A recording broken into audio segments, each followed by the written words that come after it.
restringidos, y que una copia exacta de todo el tráfico, tanto doméstico como internacional, ahora también se envía a una sala secreta situada una planta más abajo.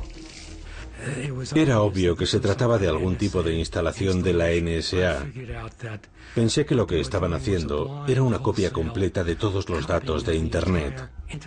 Eso significaba espiar aleatoriamente inmensas cantidades de datos domésticos y de datos internacionales.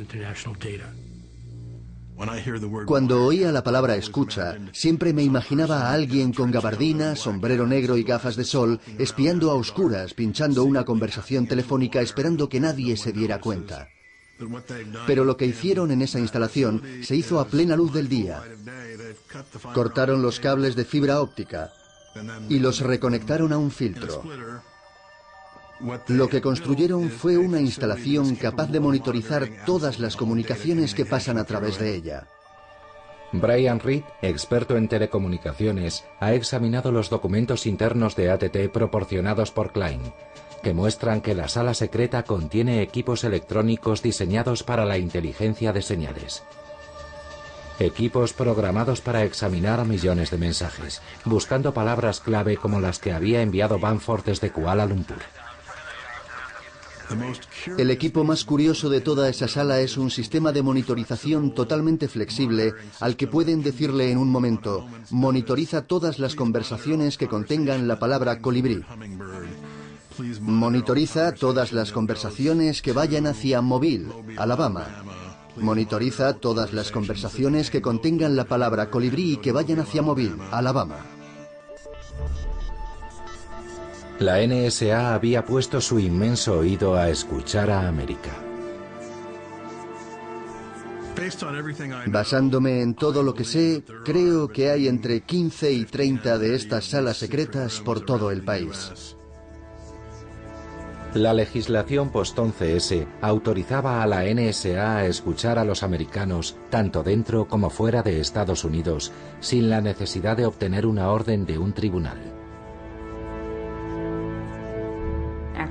Después del 11S nos dejaron al mando de un nuevo sistema capaz de interceptar comunicaciones vía satélite en Irak, Afganistán y zonas circundantes.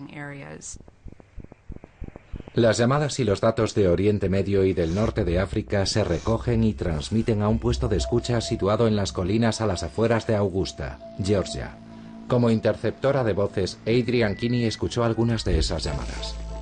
Asignada por el ejército a la NSA, se reincorporó al servicio activo después del 11S. Para los interceptores de voces, el sistema informático resaltaba algo que sería muy parecido a iTunes. Puedes repasar y hacer clic sobre varias conversaciones y tendrías el número de teléfono o el tiempo que dura la conversación. Nos dijeron que escucháramos todas las conversaciones interceptadas, incluidas las de los americanos y las de los países aliados. Algunas de esas conversaciones son personales, otras incluso íntimas. Y no había ninguna orden que nos dijera que cuando llegara a alguna de esas conversaciones debíamos borrarlas. Eso era lo que hacíamos cuando yo estaba de servicio entre el 94 y el 98. Jamás recopilaríamos información de un americano. No me parecía bien que escucháramos esas conversaciones, que yo estuviera escuchándolas.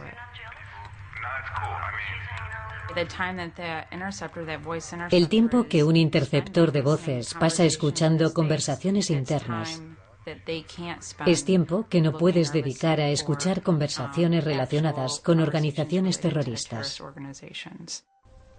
Cuando la NSA empezó a pinchar los cables de fibra óptica y los satélites, la información comenzó a llegar como nunca antes. Según un estudio del Congreso de 2008, algunas fuentes de datos de inteligencia crecen a una tasa de 4 petabytes. Esos son 4.000 billones de bytes por mes, el equivalente a 12 ficheros completos de información nueva por cada ciudadano y cada año. Pero, ¿qué significa todo esto? Los ordenadores nos dicen lo que son las cosas. Aquí están los datos que has pedido. No dicen qué significan. Por tanto, tenemos que trabajar para combinar el poder de los ordenadores con el poder de los humanos. Un software especializado puede ayudar a extraer información importante basándose en un contexto y un significado. El Dr. Robert L. Popp realiza investigaciones avanzadas con este tipo de programas, conocidos como clasificadores.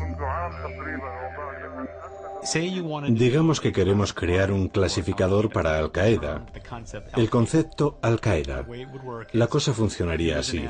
Tú, como analista, tendrías que encontrar documentos, ya sean emails, artículos en Internet o lo que sea, pero esos documentos tienen que estar siempre, según tu criterio, relacionados con el concepto Al-Qaeda. En el futuro, depurando el software y junto con un poder informático suficiente, esos clasificadores podrían reducir potencialmente las montañas de información que los analistas deben examinar.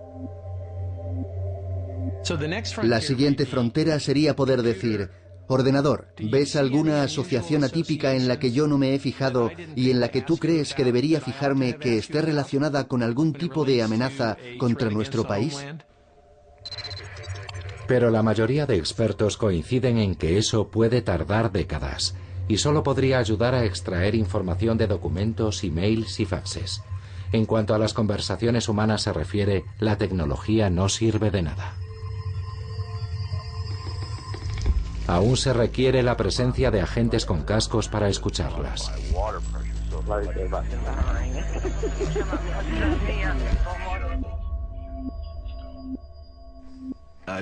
Un par de semanas después del 11S, decidí alistarme y dedicarme al árabe.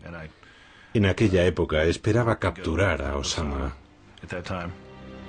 David Murphy Folk fue uno de los miles de nuevos lingüistas entrenados para trabajar en el Centro de Operaciones de Inteligencia de Señales de la NSA. La NSA se gasta literalmente miles de millones de dólares en obtener señales, en procesarlas, en moverlas de un lado a otro sin que la gente se entere, de llevarlas hasta un traductor que pueda darles algo de sentido y escribir una transcripción. Me encontré con muchos traductores que no cumplían los requisitos mínimos en habilidades del lenguaje y que controlaban un equipo muy caro y complicado sin el conocimiento necesario para hacerlo adecuadamente.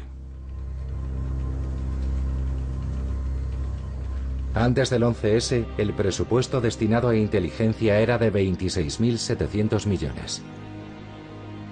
En 2008, ese presupuesto casi se dobla. La parte correspondiente a la NSA es secreta, pero se cree que es más de un tercio. Más que los departamentos del Tesoro, Interior o Trabajo. En sus filas hay más de 35.000 trabajadores. Dado el dinero adicional que se han gastado ahora en reconstruir la comunidad de inteligencia y sus capacidades, ¿estamos más seguros como nación? En mi opinión, la respuesta sería que sí. No hemos sufrido ningún otro ataque, estamos mejor coordinados y compartimos más información. Pero, ¿podemos relajarnos y bajar la guardia? No. Creo que si lo hacemos, corremos el riesgo de cambiar esa respuesta. Resulta muy difícil trazar una línea entre donde termina la inteligencia exterior y donde comienza la doméstica. Eso no significa que queramos que nuestras agencias de inteligencia exterior espíen cada rincón de América, pero sí significa que hay que tener un buen canal de comunicación y coordinación entre las agencias exteriores como la CIA y la NSA y las agencias domésticas como el FBI, porque si no lo tienes se nos van a escapar algunos detalles, y eso fue lo que pasó exactamente el 11S.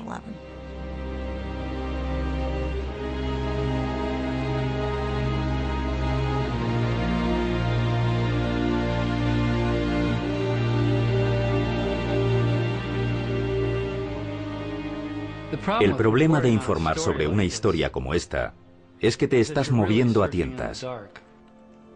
No puedes estar fuera y pretender saber lo que ocurre dentro. Y sin una investigación oficial, algunas preguntas jamás obtendrán respuesta.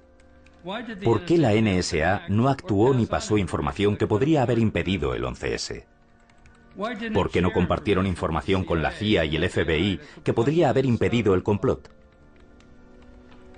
En cuanto a la pregunta de si ahora estamos más seguros que antes, ya deberíamos haber estado seguros entonces. La NSA tenía toda la información que necesitaba para detener a los secuestradores y ya tenía leyes que les permitían vigilarlos. Pero ahora con la nueva legislación, con el dinero gastado, con los datos que recogen, ¿están haciendo un mejor trabajo o resulta que el trabajo ahora es mucho más difícil porque están inundados de datos? ¿Cuánta información es suficiente? ¿Demasiada información no hará que el mundo sea mucho más peligroso?